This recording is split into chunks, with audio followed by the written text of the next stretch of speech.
The following content is provided under a Creative Commons license. Your support will help MIT OpenCourseware continue to offer high-quality educational resources for free. To make a donation or view additional materials from hundreds of MIT courses, visit MIT OpenCourseware at ocw.mit.edu.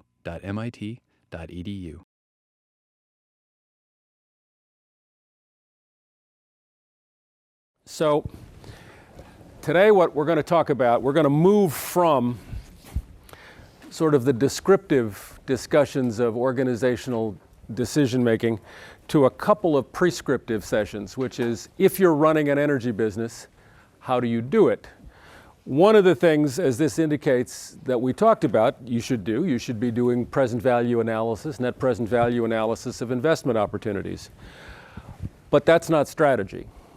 So today and next time we're going to be talking about strategy. We'll talk about industry attractiveness briefly, kinds of strategies and niches within industries, and then the Husky case. Wednesday, Don Lassard's going to be here and explore with you business models, particularly in innovative segments. So it isn't project by project net present value isn't strategy. If a firm accepts every proposal with a net present value, a positive net present value, the result is likely to be very incoherent and unmanageable. The Brealey piece is sort of a finance person's skepticism. The first thing you note is you only see proposals with positive net present value. If someone likes a project, it turns out it has a positive net present value. So what they propose, and we'll explore a little bit, is thinking about disequilibria, thinking about will it last? It has a net present value because we're cheaper than they are. Okay, why are we cheaper than they are? We can buy materials more cheaply than they. Why? Will it last? Will it last? Annika and I saw before vacation a very detailed analysis of US versus Chinese photovoltaic manufacturing costs that concluded that the big Chinese advantage was they could get materials and supplies 25% cheaper. And the first question is, why? Is that going to last? The people who'd done the study hadn't quite inquired into that and said it was superior bargaining power. Superior bargaining power doesn't last. So first point in the Brealey et al. Piece is skepticism about present value. Porter's paper is in a way more profound and really does deserve a serious read. Strategy is what you won't do. What is it you won't do as a company? Someone walks in the door with a project with a positive net present value, when do you just say, no, you're right, that's a positive net present value, we're not going to do it? The argument is this: if you're doing the same thing your competitors are, you're in a wonderful world, and there are a bunch of them, you're in a wonderful world of perfect competition. We all enjoy that. It's in the textbooks, it's easy to analyze, and it's no fun. You don't make any money. Particularly if there are opportunities to innovate, you have to innovate just to cover your cost of capital. There's a little quote from Warren Buffett, which I think still holds true, that since the dawn of aviation, the total profits earned by airlines adds up to zero. Airlines have gotten enormously more efficient. They've done enormous things for transportation for the country as a whole, but they haven't made any money because mostly they're all doing the same thing. And there are a bunch of them. And there's no differentiation or stickiness. So the first lesson is, if you're running a company, you don't want to be there. As Porter points out, if you're in that situation, I mean, airlines have improved efficiency enormously over the years. Fuel costs are down, electronic reservation systems, baggage handling, much more efficient than they used to be, and they're still not making any money because they're all doing it. And if you don't innovate and improve, you lose. Andrew? Just drying your nail polish? Okay, good. Good. It's important to have it dry. So lesson one is, you don't want to do that.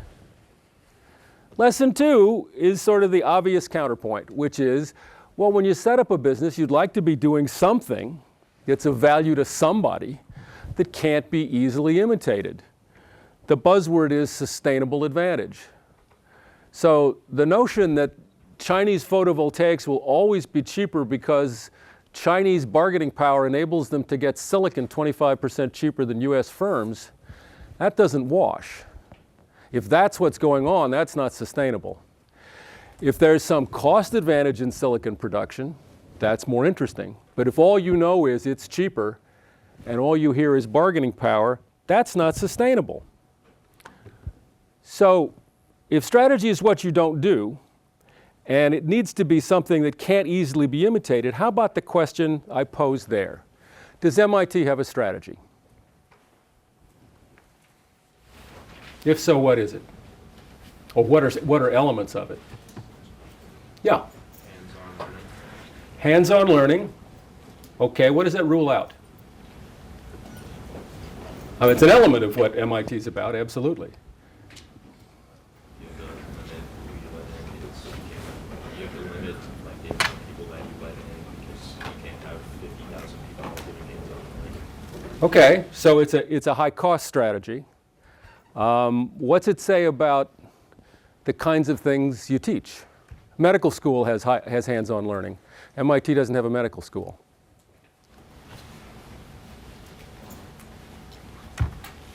Simpler question. Caroline, what's Wellesley's strategy? Does Wellesley have a strategy? Yes, to educate women. Educate women in everything? Does Wellesley have a big engineering school? Liberal arts. Focuses on women, focuses on liberal arts, doesn't offer graduate degrees, stays small. That's pretty easy. What about MIT? It's more than just hands-on learning. MIT doesn't have a law school. Harvard has a law school. Harvard's had a law school for a long time. Presumably those are strategic differences. Yes? Somebody actually sat down and said, why should MIT have a law school? No, MIT shouldn't. I mean, that decision's been looked at several times in history. Why do you think? So they can focus on being the best in science and engineering. It focuses on science and engineering and things that complement and work with it. So, does economics make sense? Yeah, it does. Historically, it does. One of the early presidents of MIT was the founder of the American Economic Association, so somebody thought it made sense. We've done business for a long time, almost since the start of the Institute. How about linguistics? Why do we do linguistics?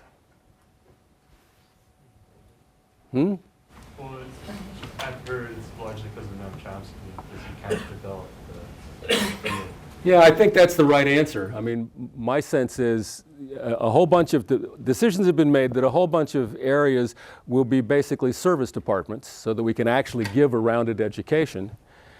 And into that history, we don't do advanced degrees in history, and sociology we don't have, psychology is very focused. But into languages and linguistics stumbles Noam Chomsky and you say, oh my God, what an opportunity this is. And so you build on him. But it's not a big department, and it's pretty focused. And we don't have a lot of modern languages. We don't have a French department. We don't have a Spanish department. There's probably a French department at Wellesley, yes. Yeah, we don't have one. So MIT does have a strategy. It's not perfectly, not easily written down, but I mean the strategic descriptions have to do with science, engineering, and related fields and complementary fields. Wellesley's is pretty clear. Harvard's is, we do almost everything. We're a full service supplier. It is interesting Harvard doesn't have a veterinary school. I'm not quite sure why, but they have just about everything else you could think about. I don't think they have library science, but just about everything else. So those are strategies. MIT has faced the possibility of a law school. MIT could make money with a law school, has decided not to do it, has decided not to have a medical school. That's a harder call. That's a more interesting call, but has decided not to do a medical school. Strategy is to an important extent what you won't do. And you could certainly do a net present value calculation for the MIT Medical School and come out with a positive and also social impact. You could also talk about a law school with heavy focus on patent law and intellectual and related intellectual property fields, which does, to a certain extent, complement, but also distracts. And that's a strategic choice. So universities, like all kinds of other organizations, need to make strategic choices. Another strategy might be we'll do almost anything that will turn a profit. And you see some places look like that. MIT very much doesn't. So if you're really thinking about a sustainable advantage of some sort, a coherent strategy, you have to consider you have to consider the next bullet, or not. Okay, what the next bullet says is, when the slide works, you have to think about complementarities or fit among investment projects. Meantime, I'm going to figure out why this works. Why this doesn't work. The nice piece that we had, okay, tech support, please. I have a frozen machine at the moment. There are nice examples in Porter about IKEA and about Southwest Airlines. And they're great examples of taking on things that fit together, right? Southwest Airlines doesn't offer food. Southwest Airlines flies out of small airports. Southwest Airlines flies one kind of airplane. All those things fit together. Low cost, convenient. Low cost, convenient. You could make a case that, gee, if we had, oh, and you don't book through online services. You had a hammer? No, I have to follow. Ah, okay. Thank you. All right, we're going to try to do this without slides. It's going to be good.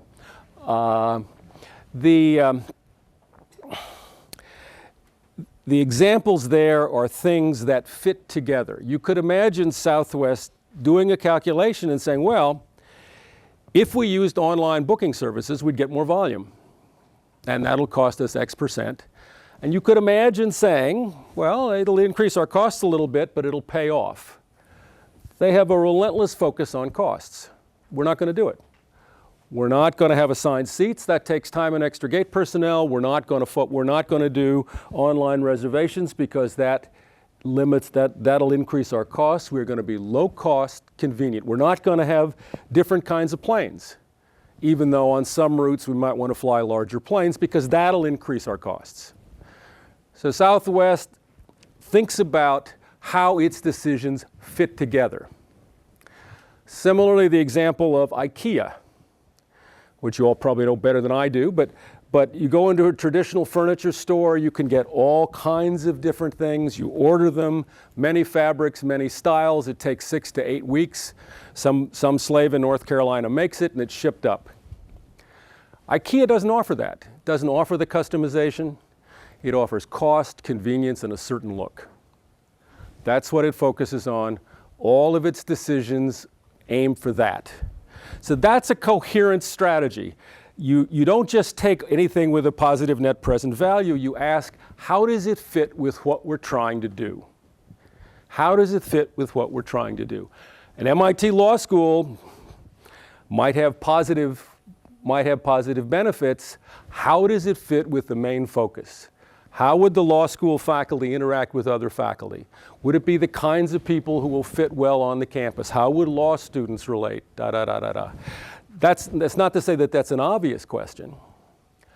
I always think a more interesting strategic choice is, should MIT invest more in public policy? We have STS and so forth. We don't have the Kennedy School.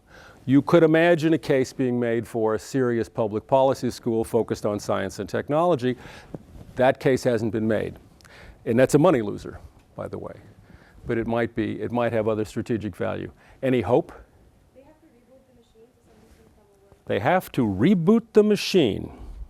Okay. We now go to Blackboard for the next slide. The next slide has to do with, and I can't do Blackboard with a jacket on. So the next slide has to do with industry attractiveness. So as I said, this is about thinking about what activities you are doing. What are you offering customers?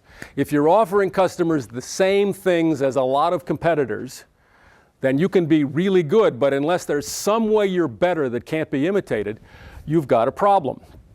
So if you look at an industry and you ask, what things affect profits? One thing is the intensity of competition. Another thing is pressure from suppliers. I'll give you examples in a minute. Another thing is pressure from buyers.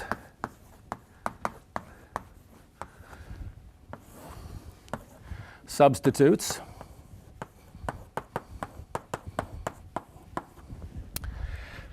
And entry. This is the famous, this is an ugly version of the famous Mike Porter 5 forces.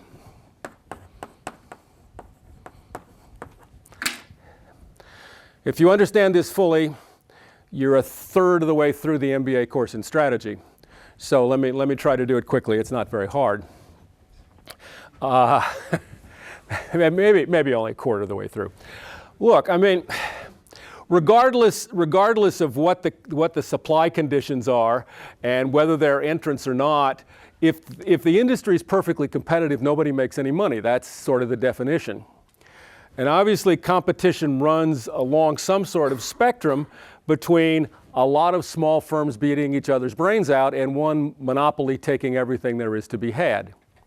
So this is one force that can affect competition, can affect profits, is the intensity of competition within the industry. Another force is the existence of close substitutes. We all make wax paper, and we're great wax paper manufacturers, but you know, plastic wrap is eating our lunch. And so there may be only 2 or 3 of us making waxed paper, but with the availability of cheap plastic wrap, it means we have probably declining demand. It means we probably have a highly elastic demand curve. And even with a monopoly, we can't make any money. So close good substitutes erode profits. Please have at it. I'm a wax paper manufacturer. There's only one of me. But anybody and his kid sister can make wax paper. That's not quite right. And it could be his kid brother too, don't mean to be sexist. But if it's really easy for competitors to come in, if anybody's making any money, nobody's can sustain high profits. So you look at entry when you do an industry analysis. Is it easy for outsiders to come in? What are the obstacles? Do you need specialized knowledge? Do you need huge capital? What are the problems? If there aren't any obvious barriers, we're making furniture in North Carolina. What do you need to make furniture in North Carolina? You need to hire good carpenters and get a supply of wood and have some design skill. Are those high barriers to entry? Probably not. So would you expect, even if there are only a small number of furniture manufacturers, would you expect them to make a lot of money? Probably not. Okay, suppliers. My favorite example here really is airlines. Because one of the things that characterized airlines, particularly under regulation, is very strong unions. So while the airlines didn't make any money, airline employees did. Pilots earned very high salaries for relatively little work. Flight attendant, this is again in the days of regulation, flight attendants earned very high salaries. The regulators pushed prices up, and most of the profit went down here to the unionized suppliers because there was pretty heavy competition up here. So you had competition here, the ability here to earn rent. You see this in a lot of industries where there's relatively little competition. In the industry, competition within the industry, substitutes, buyers, entrants, suppliers. Is injection molding a good business to be in 1995? Julian, why not? China does it cheaper. Well, not in 1995. They didn't. We're talking. Let's stay within the bounds of the case if we can. Anybody else? Charlotte. No, because at that point, competitors are figuring out ways to do things cheaper and to charge less money, and then also because the buyers were these people using the machines that they were making, and the materials they needed were in high demand, so the prices were going up. That's the resin. We'll come to that. But this thing, you're saying there's just a lot going on here within the industry, very intense competition. What's interesting about this is, that's right, it doesn't look like most of that industry is very attractive, even though it's growing like crazy.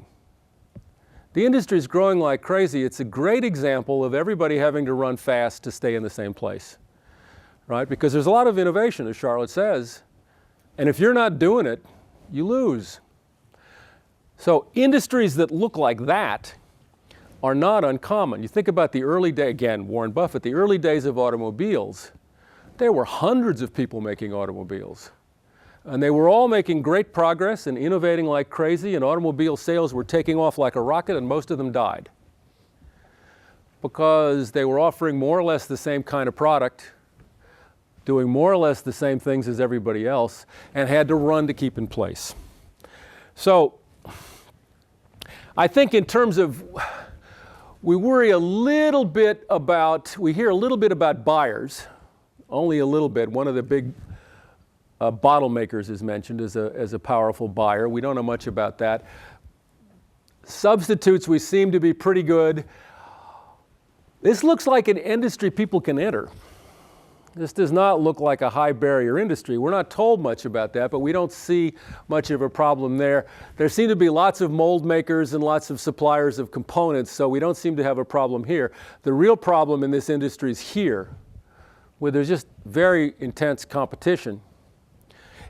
Even though there's high growth, even though there's innovation, everybody's innovating, everybody's moving, and everybody's running very fast to stay in the same place.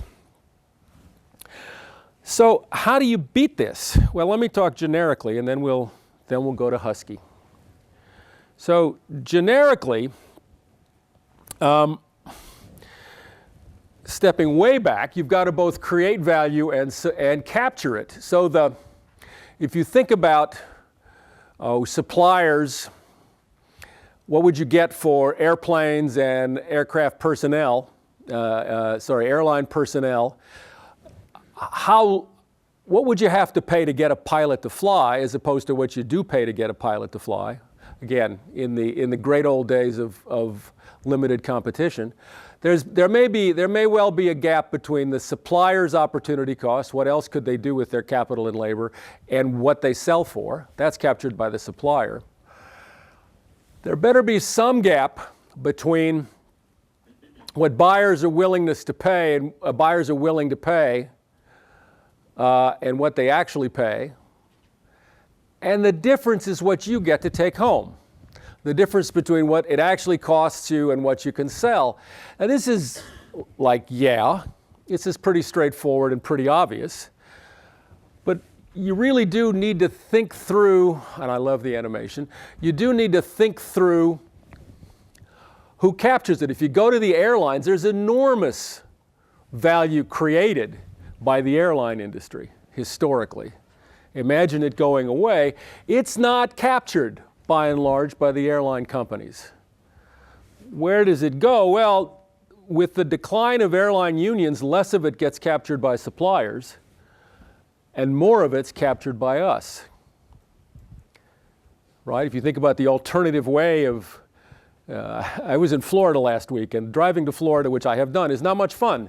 So I would have been willing to spend a lot more than it cost me to fly. I got a huge surplus. I don't have the impression that the folks supplying the airline were getting a lot of money, and I know the airline wasn't getting much in terms of captured surplus. So the basic strategic question is, in any kind of industry, attractive or unattractive, can you do this? So where Porter is pointing, and where this case points us, is to ways to not do the same thing your competitors are doing. What can we do differently? Well, the first basic, this is sort of the Southwest strategy. This says we are going to drive down costs, and in a way that's hard to imitate. We'll talk about what makes it hard to imitate. We're going to drive down costs, and maybe we supply a somewhat different product. Southwest's product is not very useful for somebody who, not very interesting to somebody who always flies first class and cares about it. They don't do first class. They've written that off. They don't do frequent flyer, I don't think. Maybe they do. But for a whole set of business travelers, they're not that attractive. They're cheap, yeah, but if somebody else is paying my airfare, that's not too attractive. They're not convenient because I can't book online. I think about my own travel. Usually somebody else is paying and I book online for simplicity. I never fly Southwest because the fare difference doesn't bother the people who are paying my airfare, and online booking is so enormously convenient that I just do it. So I'm not in the set of consumers they're aiming at. So what? There are enough of them. There are enough people and enough travel occasions, and I could imagine occasions when I would check Southwest just to see if they're cheaper.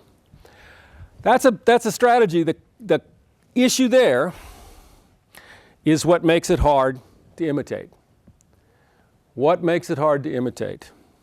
As Charlotte pointed out, in the injection molding business, everybody's innovating. So, and in the airline business, everybody does electronic reservations, and everybody does this and everybody does that. Lots of innovation. Everybody driving down costs, more fuel efficient engines. No barriers to imitation. United can copy what American does, American can copy what United does. There are seminars on industry best practice. Everybody does industry best practice. You don't make any money doing industry best practice. You may avoid losing money. So that's strategy one. Can I somehow get low costs? And I highlight this some consumers because Southwest and IKEA are nice examples of picking a piece of the market, for which a low-cost strategy makes sense. Not everybody goes to IKEA. I've never been in an IKEA, as it happens. But lots of people do, and that's enough to make them a lot of money. The other strategy, not too surprisingly, is to go the other direction, is to find a way to increase perceived quality, willingness to pay for some buyers to justify higher prices. What can we do to justify higher prices? And again, there are examples, right? Mercedes-Benz is a high quality. They don't do the same thing that everybody else does. Not the same kind of car. It costs more. It absolutely costs more. In this example, the costs are the same, but you could still make a lot of money if those costs were a little higher, as long as the differentiation is effective. So this kind of strategy, you pick something that somebody values. Actually, the online booking system, well, not quite. That's an interesting story. You meet the needs, you add costs, you get premium prices, terrific story, but it has to be cost effective. That is to say, you can raise the price, but if your costs go up by more than the price, you lose. And you come down to the same issue. Is imitation difficult? Is imitation difficult? Again, we're going to see this in Husky. Is imitation difficult? There's sort of, nice diagram. There's sort of three kinds of stories about ways that imitation can be difficult. The first is sort of the IKEA Southwest up on top, the integration. That if you have to build the company to deliver on a strategy effectively, that's again in Porter, the Southwest Airlines versus, what was it, Continental Light. So Continental decides they can compete with these low-cost carriers. They'll offer a low-cost carrier. They won't serve meals and they won't do assigned seats. But they do baggage interchange with other airlines because they're Continental. They do online booking because they're Continental. They do a variety of other things because they're Continental and they can't get the cost down that low. To get the cost down that low, you've got to integrate the whole thing. You've got to build an IKEA to deliver IKEA. You can't have an IKEA tacked on to something else, which means it's hard for an existing firm to copy the notion that you have to integrate the whole system. I guess another sort of example like that would be Jiffy Lube, or one of the quick lube places that used to, you don't see them as much as you used to, that offers cheap oil change. That's all they do, or all they did. And could you imitate that? Yeah, you could, but you'd really have to have the company focused on doing just that. You can't do cheap oil change as part of a full-service repair shop that does other things, because you got all that overhead and all of the systems to handle everything. If you just do oil change, it's a simple business. You can do it very cheaply. If you do more, you got to hire different people. You got to have different systems. You got to have different inventory. So one reason it can be hard is that everything is integrated. Everything is integrated. It would be hard, well, interestingly enough, if you think about General Motors, historically, Cadillac was focused on luxury cars and was sort of kept separate from the rest of GM. In the glory years, Cadillac delivered luxury cars. You couldn't have the Cadillac operation closely integrated with the Chevrolet operation, right? You have different philosophies, you have different purchasing, you have different design approaches. Cadillac, everything was focused on a certain kind of car. Integrated, built to deliver. You'd have to build a system, as many people did, it turns out, to compete. The second, there on the right, a capture model is cost. If you have a cost advantage. How can you have a cost advantage? Well, there might be economies of scale. You might have learning advantages. You might have other kinds of advantages. There are lots of ways you can have an advantage in cost. Yeah, Andrew? I just had a question regarding integration. These might be really bad examples. I'm just curious where they fit in. Like company like Walmart or like Toyota that are like quite large scale, but then again I've heard like many things about the way they, for example Toyota, how they have like really integrated system from the supplier to like the end product and all that thing. I'm just curious, are they like simply exceptions, or are they doing some other things also that I'm not seeing? Well, Toyota's a great case, and others may know that system better than I do. They combine a number of things, but it is an example of a system built to do a couple of things well. First, they built a product development system that was much quicker than American manufacturers, and indeed much quicker than European manufacturers, so they could go from concept to model on the street quicker. So that's the innovation speed down there in the left. Could you imitate it? A lot of people tried. There were no obvious barriers to imitating that. They also had some clever ways they did manufacturing, just in time and the whole Kanban and quality circles. There was a whole manufacturing system. Could you copy it? Well, a lot of people tried. And that's what's interesting, right? There was the Toyota General Motors joint venture that produced, what was it that they produced in California? NUMMI, yes. And General Motors was going to learn the Toyota system and copy it. Well, the cultures were different, and the GM workforce, you know, you've been doing something some way for 30 years and somebody says, now we're going to do it this other way. That's hard. And you have to change the inventory control system and your purchasing system. And then you go to your designers and you got to change the speed at which you produce new products by changing that system. I mean, I'd say Toyota was successfully copied over a long time. I wouldn't say GM has successfully copied them. It wasn't that Toyota was bigger than anybody else. They were doing a better job when they were smaller, certainly smaller than the American companies. So they got cost by developing a manufacturing and design system that was simply better.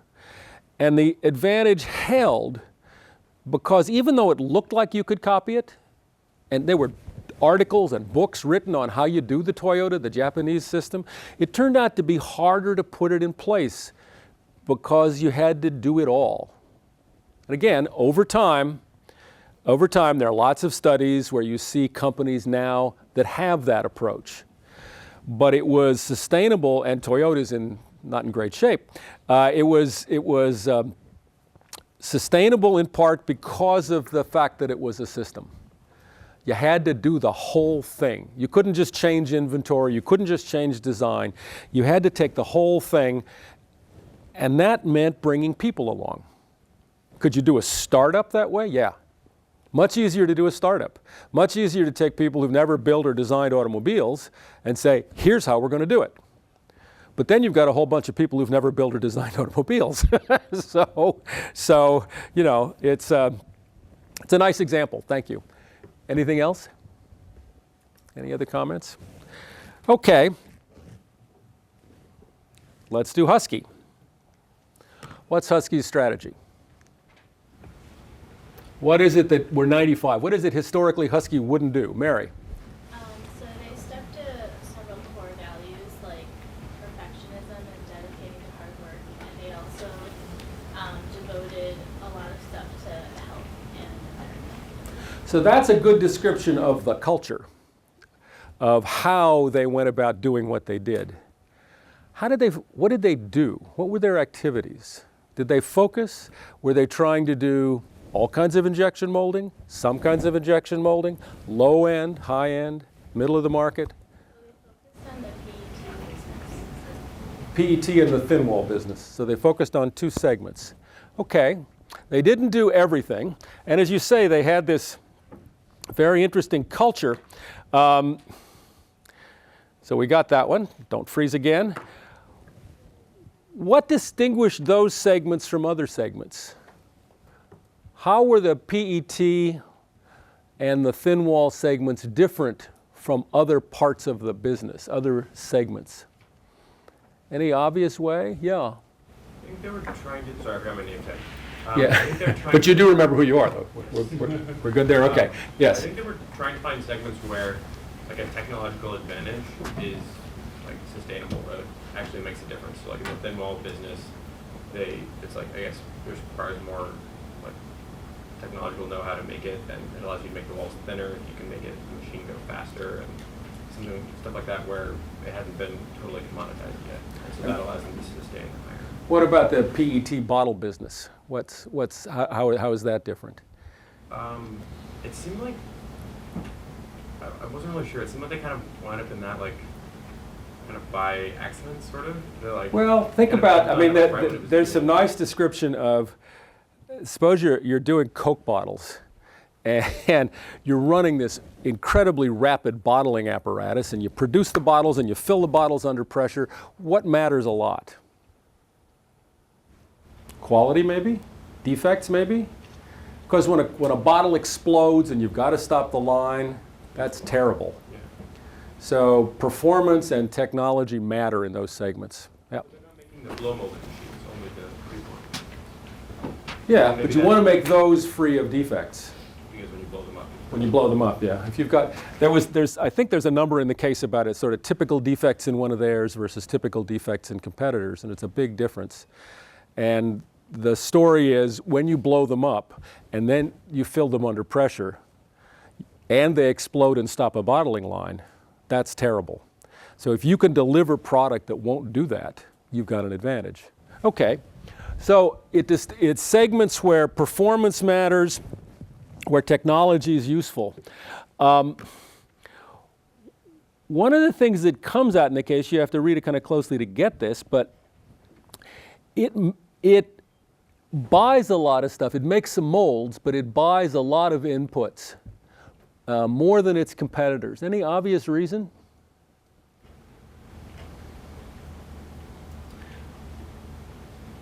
Catherine. Well, it says in the case that like their campuses are very centralized and like it goes back to the culture. Like their employees like are generally very happy there, and so it says that they buy a lot of their molds from people who like generally used to be former employees, so they kind of feel like they're So they buy a lot from former employees. Yep. So that's part of the ecosystem, as the phrase goes.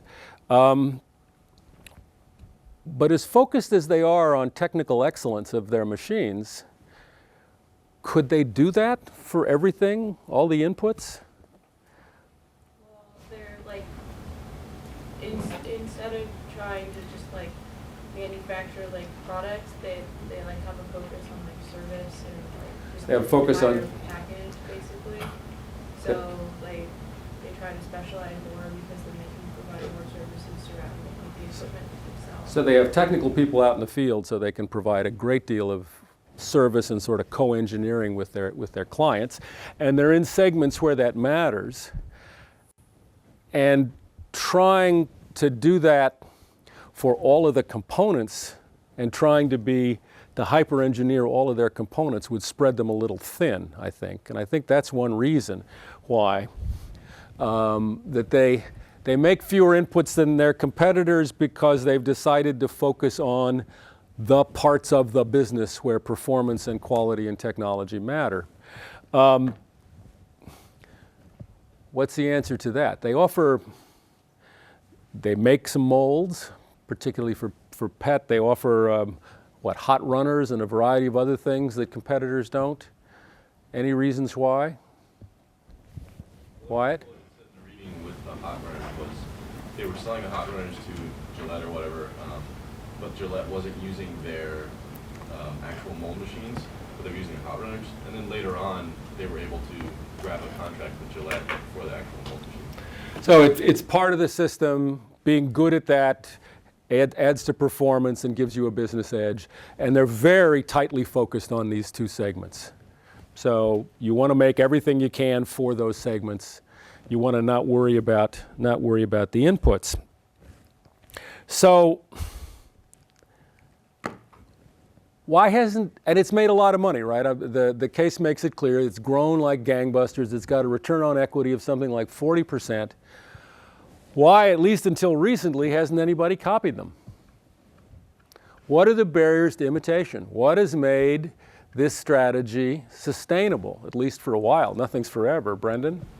They have they have a huge technological advantage. Like their machines are a lot more expensive. There's a deep knowledge base there, so it's hard to copy the kind of quality of machines that they produce. But you could imagine, nobody talks about patents though. We don't hear patent barriers. So you could imagine, they have the only advanced manufacturing center, right? They've set up a little think tank. I don't know how little it is. They've set up a think tank to do R&D. Why don't other people do that? They don't want to invest the money. They'd rather spend the money elsewhere, not have that cost.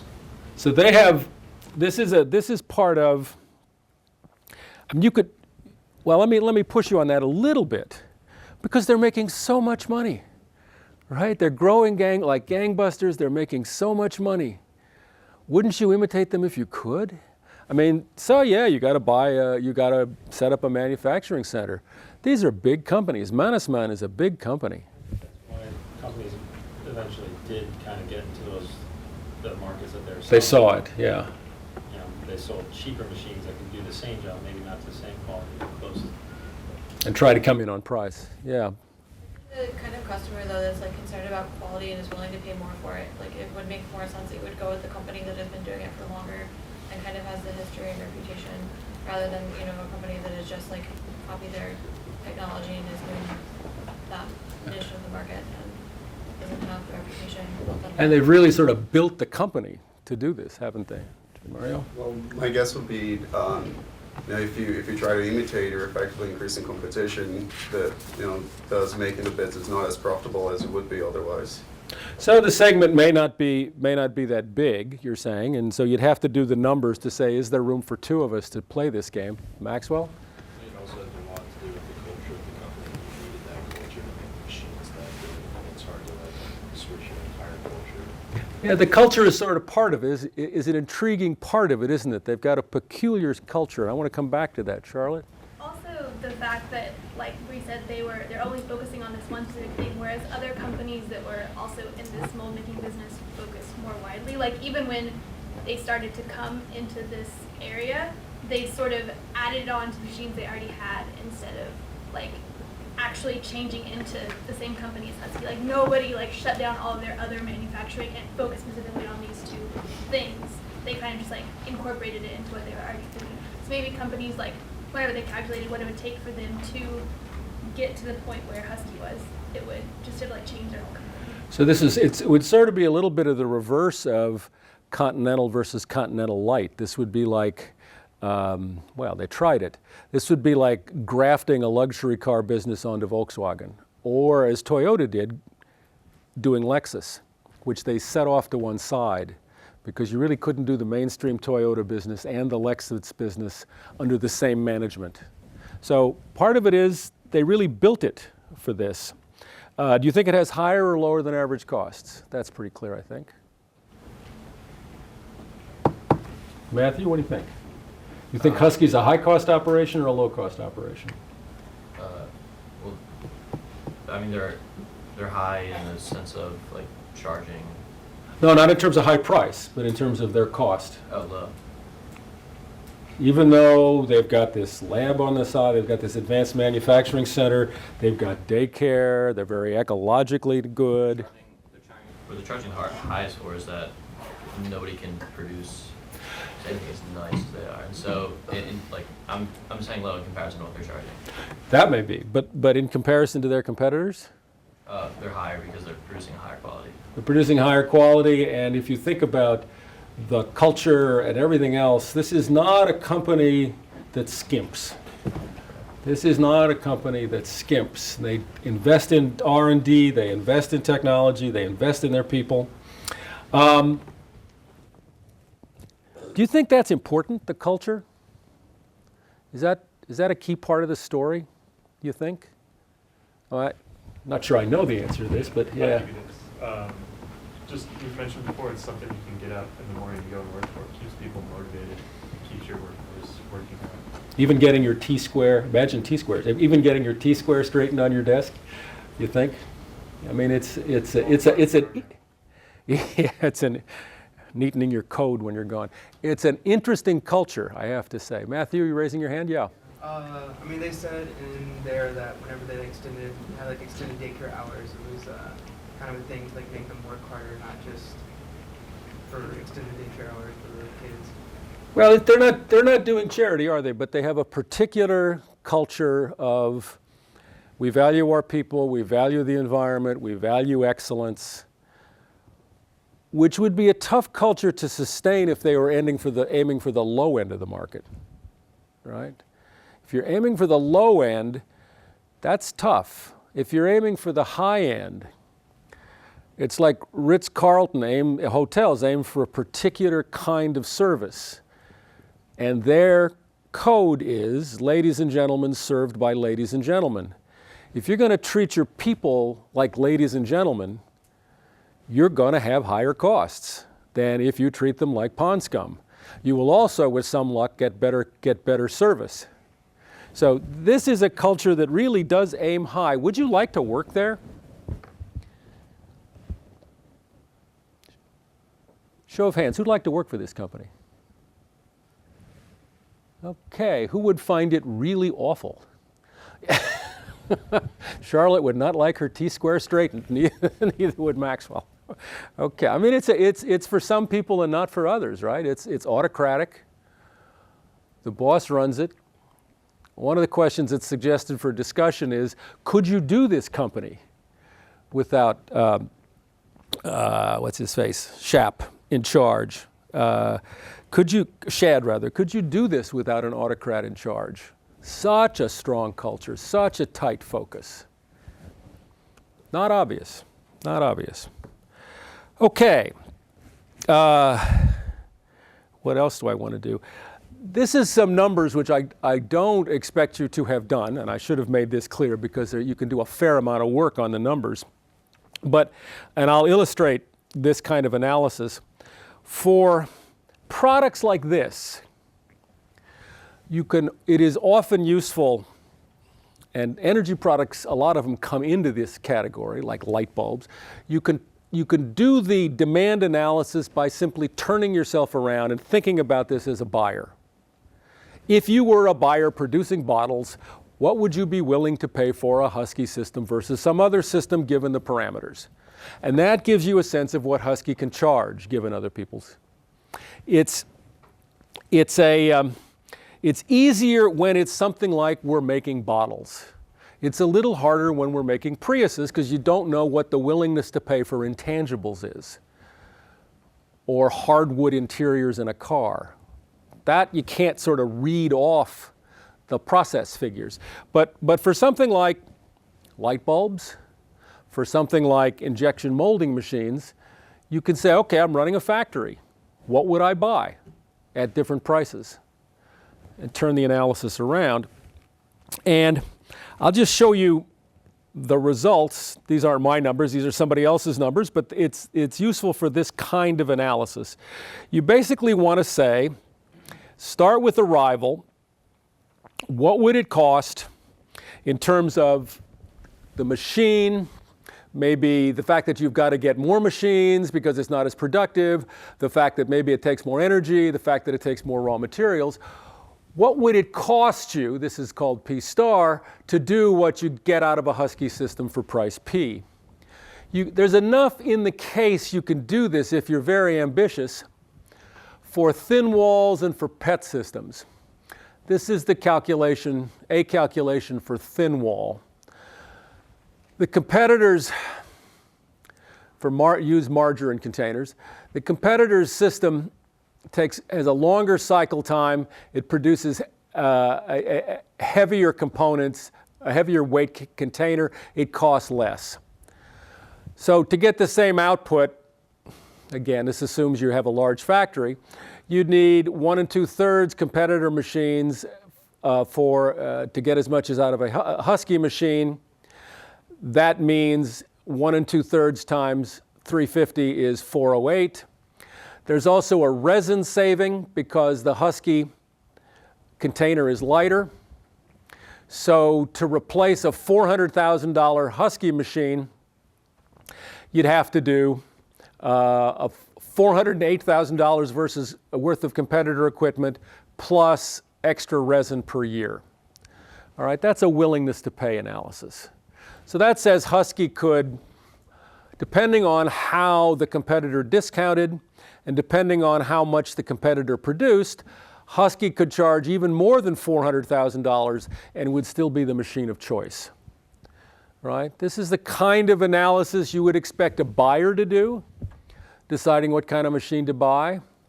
And it's the kind of analysis you'd expect Husky to do in thinking about price. In the past, I've taught a pricing course here at Sloan, and my favorite case is a case about contact lenses for chickens. And it's a great pricing case because the contact lenses for chickens cost nothing. You put them in the chicken for about 25 cents a chicken. They cost about a penny. And they keep the chickens, if they work, from pecking each other to death. And if you do the calculation, you find those lenses are worth about $4 a piece. Made up number, but very, very high. And most people in the class immediately say, well, you know, it costs 25 cents, so what we'll do is we'll mark it up to 30. And the answer is no. If you do the willingness to pay answer, you can mark it up to $3, as long as you've got the patent monopoly on it. The buyer would be willing to pay $3 rather than do without it.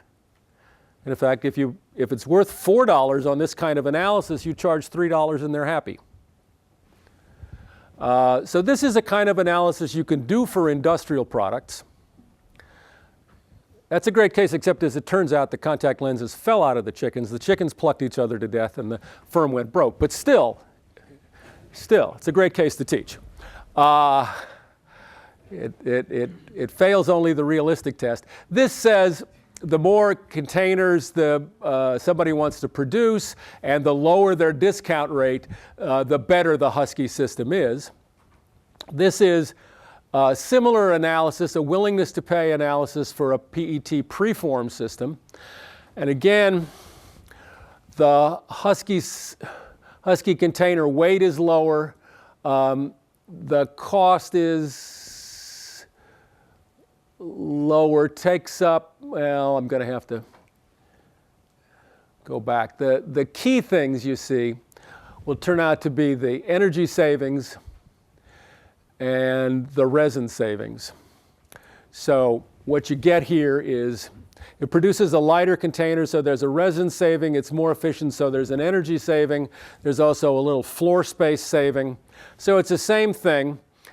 To replace a Husky system costing $1.2 million, you'd need to spend more capacity and more yearly cost.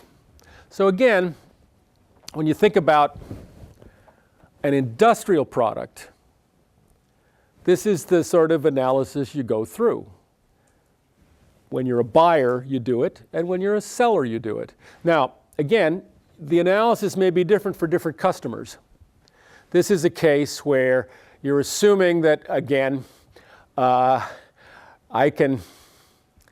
have I got it? Yeah, I need 1.34 rival systems to replace a Husky system because the Husky system is more productive. Well, depending on how big the factory is, that may or may not make any sense because they don't come in fractions. If it's a large thing, yeah. If a typical customer has one system, then the analysis is going to be different. Okay, any questions about this kind of analysis? This sort of, folks with an engineering background, this sort of ought to come pretty naturally, just working out on a spreadsheet. What would you do if you didn't buy ours? How would you do it? What would it cost? Is there a gap? Is there a gap? So the answer to this is, at least as of 1995, before troubles begin, Husky systems are worth, we're charging $1.2 million for the system, but to replace it, you'd have to spend $1.3 million plus $500,000 a year. So in one sense, we are leaving a little money on the table. In another sense, you have to leave a little money on the table because these are approximate calculations. But the answer is Husky's systems justified their premium price going into 1995. The electricity savings were not a trivial part of the reason, at least for PET preform. Is this reasonably straightforward, how you would think about doing it? Just engineer it one way, engineer it the other way, and check the costs, all the costs. Okay. We're now in 1995. What's gone wrong? It's the summer of 95. They had a great year. They're depressed. Yes? Resin costs are increasing. Okay, resin costs are increasing. That's leading to a decrease in demand. Is that likely to be a temporary or a permanent situation, do you think? Temporary? Yeah. It's going to be disequilibrium. We've seen it before. It's a commodity chemical. They just have a capacity shortage. So we wouldn't get too twitchy about that. Anything else, Matthew? A lot of competing companies have noticed their success and are starting to step in and try to take some market share. Now we got a problem. That's more serious. That's more serious. So, these guys have been through resin shortages and they don't have a lot of debt and they'll probably get through this one. In fact, I think it fixed itself within a year, maybe two. But the lower cost competitors going after your prime customers with lower costs, that's troublesome. So let's look at this two ways. Let's look at it from the point of view first of a competitor. Suppose you're one of those low-cost competitors. You know Husky's going to do something. What do you think Husky's going to do? One question is, what will they do, and what would you think they would do as a competitor? And the other is, what would you recommend they do? Those may be the same, if they're as smart as you are, but they may not be. They may not be. Any thoughts about, you're a competitor, what do you think Husky does? Sam? Their customers and stress like the quality of their products. Like, listen, these guys are new and they're doing low cost, but the only way they do that is they're cutting corners. Like, our product's more expensive, but you've worked with us for years. You know it's trustworthy, and you just kind of like sharp. So you think what they would do would be to, because they've always been about technology and technological leadership and quality, they're just going to double down on that. They're going to do more communication. They're going to do more innovation. They're going to ride the same horse. That's more what I think they should do. What do you think they will do? Probably, I feel like the first thing they might try and do would be lower their costs, drop their prices a little bit. But I don't necessarily think I don't think that's what they should do, because that's how they work. Why do you think they will do it? You had me sold. You had me sold that given their whole culture and given the way the company's been built, that they would double down on innovation. I mean, I feel like it's easier to lower cut. It's easier to lower price in response. I don't think that's going to do at all. Philip, what do you think they will do? Yeah, they probably lower the price because the willingness to pay of the buyers is probably going to decrease because these low-cost competitors. Because what? Because the low-cost competitors are rising, so the cost of replacing their product is less, so they should. So you think if you're a competitor, the first thing you expect them to do is a price cut? Okay. Okay. Anybody else have any because that's the natural response to a low-cost entrant, is to come down a bit. Anybody else? David? I would not expect them to cut their prices just because that kills them. That's like a slippery slope thing, where then their customers will not be willing to pay the higher prices and they can't afford to sustain their competitive advantage. You know, Well, are you saying what they should do or what they I'm will saying do? As a competitor, especially if I'm part of a larger corporation like the Man Group, I would not expect them to come down to my price. Rather, they try to stay high and maybe diversify a little into like. So you think they would, that Chad would say, I can't play a price game with these guys. I'm gonna play my long suit. I'm gonna stick with technology and high price and communication and all of those good things. Okay, we're gonna get the at least the analysis in the teaching note on this case says, given what Chad did to get through the 70s, you might expect him to double down on technology, to keep innovating. But what should he do? I mean, there are a whole set of things he could do. Right? He could cut prices. He could cut them generally. He could cut them selectively. He could cut them in different markets. He could cut them in different segments. He could enter their segments. Husky's a little small in terms of production capacity. They might try to get scale by counterattacking. They could cut costs, given they're facing low price competition, but they've got this culture that's not a cost-focused culture. It's a quality-focused, people-focused culture. So if you do that, then for sure Charlotte won't want to work there, because not only do they straighten your T, they cut out childcare, they do all kinds of other things to cut costs. You could either raise or lower all this stuff, the service, the technical people in the field. They've got probably a high-priced sales force because they're all technical people. You could go back to plain old salespeople. You could cut out this advanced manufacturing center, which nobody else has got. You could stop working on research, or you could do more of all of those. You could, whoa, that was cute. Bad button. You could decide that there really are scale economies in building your own inputs instead of buying them. You could try to integrate upstream, or you could do things I haven't thought of. So instead of what would they do, what should they do? Sam, you were doing a should, right? You were saying, Focus on communicating the advantage to customers, and I also think they probably should raise spending on like technology. and because- quality and all that, Yeah. because that's what they're good at. Okay? Max, where are you going?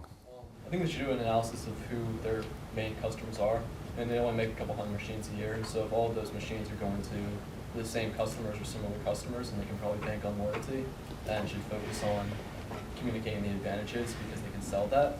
But if a lot of those machines are going to new companies that are trying to look to reduce costs initially, then they might want to think about cutting costs to stay competitive in that market. So that's interesting. So if it's the same customers, then it's an advantage to the customer to have only one supplier, to have Husky machines throughout. So if the growth is coming from sales to customers that already have Husky machines, you could stress the fact that, look, I mean, you've got one supplier, you've only got to have one set of spare ports, you've only got to call one person when it breaks down, be a Husky shop. But you're right, it might be different if they're new people and they worry more about upfront cost. Okay. Anybody else? Any other approaches? Erica? Would it be unreasonable to like look into cutting costs while maintaining like quality? So I guess like investing research into like cutting costs but maintaining high quality. Well, you'd cut manufacturing costs, or you'd cut out the daycare center? You wouldn't cut out the daycares. No, Okay. More like manufacturing costs, and, like how to produce things more efficiently. So you'd focus on manufacturing costs. Would you also raise, or this is a fair amount of cost in here, having this high-priced field force, this advanced manufacturing center, this spending on innovation, that's a cost. Would you cut cost there, or would you cut cost in focus on manufacturing cost? Well, I mean, I guess like I was focusing on manufacturing costs. Okay. I mean, those. Daycare center stays, but we're gonna really try to get these things built more cheaply. Yeah. Okay, and then would you use that to cut prices? I mean, you could, and like, I mean, if like cutting prices reflects like lower quality, like. That would be bad. Yeah, but like you could also stress that like you could like have like better quality machines, or. Okay. Jacqueline? I was going to say, I agree with that you could use that to cut prices, but at the same time still highlight the quality of your product and that advantage to do multiple strategies at once. Okay. Okay. Anybody who hasn't? Yeah. I'd say like increase services at like the point of purchase. So we like say offer free installation or servicing of full Husky machines for whenever you buy new ones or something like that. To focus when they're going to buy a machine, they're going to have it for a while. So focusing like right on that point. So I'm raising. That's costing me money. So how am I going to get it back, or am I not? Customer loyalty, just selling. You're going to sell those machines. I guess you have to weigh that kind of back and forth, but hopefully it ends positive. Yeah, I mean, one approach here is to say game over. I made a lot of money before people came into my segment, and I'm not going to make that kind of money again. So what I want to make sure is that I maintain a position through high service and whatever, and don't get swamped. I kind of niche myself even a little more. Charlotte? Well, I think that like they are a very different company than their competitors, right? Like they're focusing on this kind of assembly line manufacturer that allows them to specialize products for what their consumer wants. So they could focus on that and even take that a little bit further. And maybe like if there's a huge price difference in what their competitors are now charging to kind of like modify the machines and what they have been charging, they could cut price a little so there's still a high quality company, like, Yep. like higher, more luxury, but not as much as they were before. Because they were charging like really, really high premiums too. Like they could just change that. They could come down a bit. I mean, although the premium seemed to be justified based on that analysis. Anybody over here, Pedro? I tend to look left, so you need to wave your hand. At the beginning, I was also thinking of the manufacturing costs of the machines, like produce that are more energy efficient. So that's heat production costs. That's what I was thinking at the beginning. But then I was also thinking, just thought of maybe expanding the market a little bit. Like, how about because all the other the other companies produce more types of plastics, so kind of. So maybe go into some other segments. Okay, let me give you a few thoughts.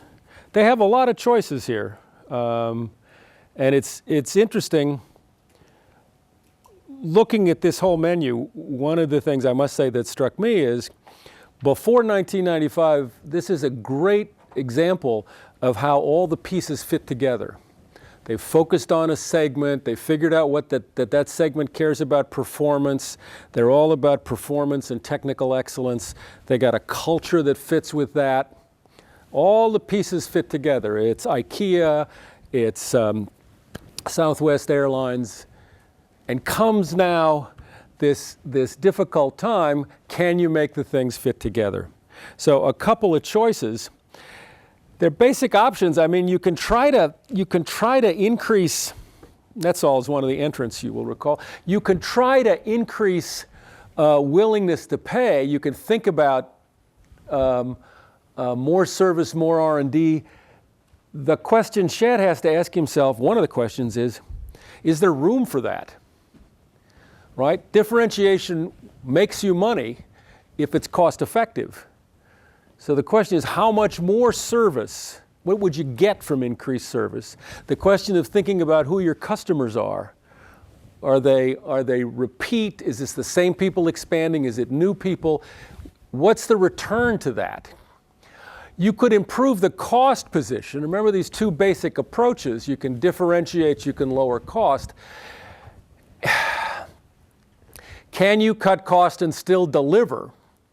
If you cut the perks, cut the sales force, will you affect the culture? Can you continue to deliver if you do an aggressive cost cut?